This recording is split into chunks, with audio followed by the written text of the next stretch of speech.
Happy Wednesday, everyone. It's a day after Christmas, and of course, we all know what comes next. Goodbye 2012 and hello 2013. And here on Kababayan LA, gaya po ng nakaugalian natin, we always review the year that was. So in the coming days, stay tuned for different year-ender specials here on Kababayan LA. We broke it down into different sections. We have an entertainment edition, which has all your Kababayans in Hollywood, also chismis from Philippine show business. We also have, of course, the hard news edition, which is all the top newsmakers from the Philippines and here as well, and top news stories from 2012. And every Wednesday for the last few Wednesdays here on the year 2012, we've been talking about immigration. Of course, immigration had a big year. This 2012, a lot of positive developments. That's what we're going to be talking about, along with what to look forward to or what 2013 holds for immigration. And of course, when we talk about immigration here on the show, we can't do it without our resident immigration lawyers. Still waiting for Attorney Allison Aquino. She'll be joining us in just a little while. But of course, Attorney Richard Lowe of Aquino and Lowe, hello and welcome to Kababayan LA. Oh, thank you. All right. Merry Christmas to you. Merry Christmas. And Happy New Year. Happy New Year. Immigration had a big year, 2012. Let us talk about some of the positive developments. Did you expect that as a lawyer? Of course, it's election year. Well, actually, I thought that this year would be an interesting year for law. I didn't think we'd get a lot of changes, but I was glad that we got into the discussion. I mean, I think immigration really came into the discussion, particularly after the elections, and that was important. But no, I didn't expect that we would have very many significant changes in the immigration field. Okay, let's break down those significant changes. The first one on your list is?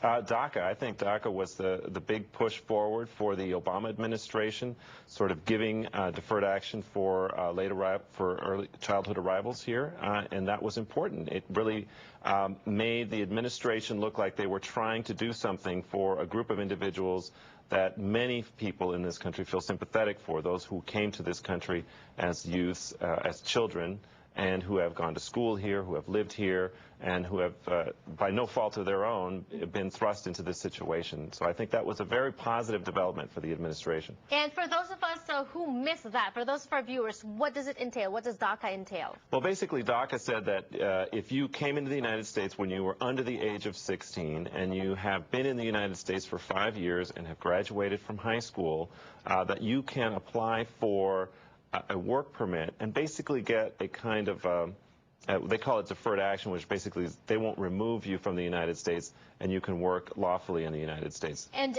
as a law firm, have you been getting applications for that? Have you been applying for, on behalf of different people who are qualified for this? Yes, of course. We've handled numerous cases, and we've got them approved, and the process has been very smooth so far. So there have been a few that have been delayed, but for the most part, everything has gone forward, and it's been great for those people who have been able to get their work permits and then eventually get their driver's license, get their Social Security card, and all of that makes them feel much calmer about being in the United States. Yes, so that's number one, positive development in terms of immigration in 2012, DACA. Anything else? We have a lot, right? Well, I think the other sort of overarching one has been this secure communities, and that is that California in particular has been, it started out with Chief Beck of Los Angeles Police Department stating that he was no longer going to give over every person who comes into contact with the LAPD over to immigration. These are called ICE detainers.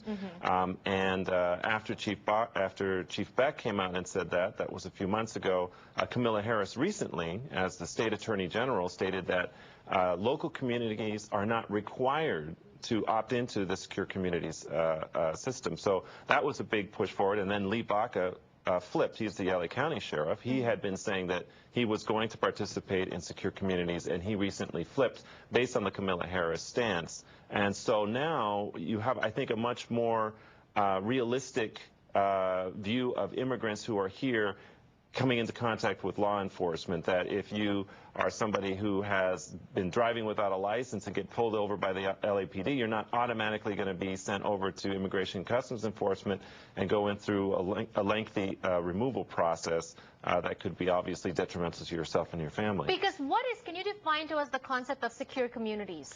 Well, the idea of secure communities was that criminals who came into contact with local law enforcement officials would be committed over to held until ICE could get them, and then they would be removed from the country. That's the idea. And that this secure communities was supposed to be focusing on criminal aliens, that is, people that had committed crimes and fairly serious crimes.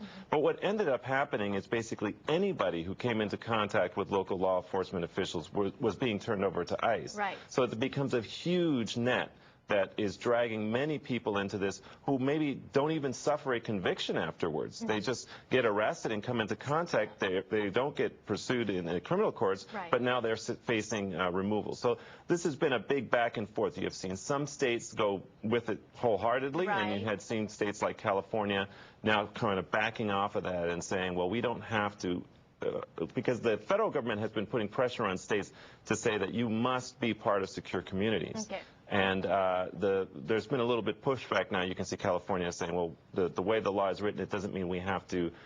Everybody is required to. You can if you'd like to, but you don't have to do it. Okay, wonderful. It's good to know these things, especially when it comes to immigration. Each one of us here has an immigrant story. A lot of us are immigrants. A lot of us are still undocumented. And you may find yourself in these categories, in these situations. And it's good to know so that you may call on them to help you process an application or file an application. And so we have more to discuss when we return on the show. Kababayan LA Year-Ender Special Immigration Edition on Kababayan LA. Don't go away.